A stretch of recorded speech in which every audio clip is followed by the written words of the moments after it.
Let's get one thing straight. King John wasn't born evil. He was raised into it. The final product of a royal household that could make the Lannisters look like a functional family. If history had therapists, John would have been their lifelong client. John was the youngest son of Henry II and Eleanor of Aquitaine, two of the most powerful and volatile figures in medieval Europe. And when we say dysfunctional parenting, we're talking about a couple who spent more time undermining each other than raising their kids.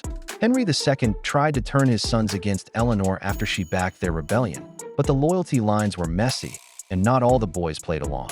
Meanwhile, little John, he was just 6 years old when he learned his mother had been imprisoned by his own father. Imagine growing up watching the two people who were supposed to love each other sabotage each other like political enemies. Power grabs, betrayals, emotional blackmail. Their marriage was a battlefield, and the kids were just pawns. John never saw stability in family. He saw love weaponized, loyalty shattered, and manipulation rewarded. Now, John wasn't even supposed to be king. His nickname? John Lackland, because all the good stuff, titles, lands, inheritances, was already handed out to his older brothers. He was an afterthought, a royal spare part. And instead of love or minorship, he got the political version of a participation trophy, used by his father to stir drama among his siblings. Daddy's errand boy, a spy, a snitch. John's role? Undermine his brothers. Be loyal to dad. Betray whoever was convenient that week. Henry II weaponized his own son like a chess piece, which not only isolated John from his siblings, but also taught him that trust was a liability. And trust? Yeah, John never really learned that.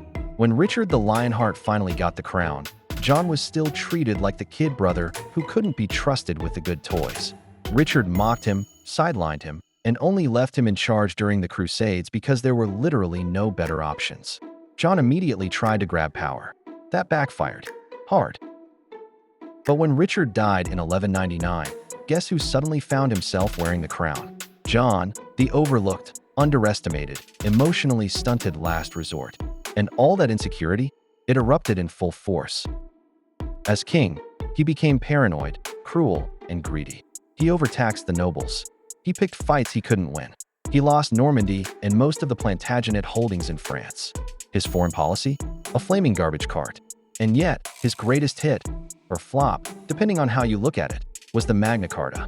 The barons hated his guts so much they forced him to sign it in 1215, a document that limited royal power for the first time. John signed it, of course, then ignored it. Classic trauma response. Agree publicly, sabotage privately. Was he a villain?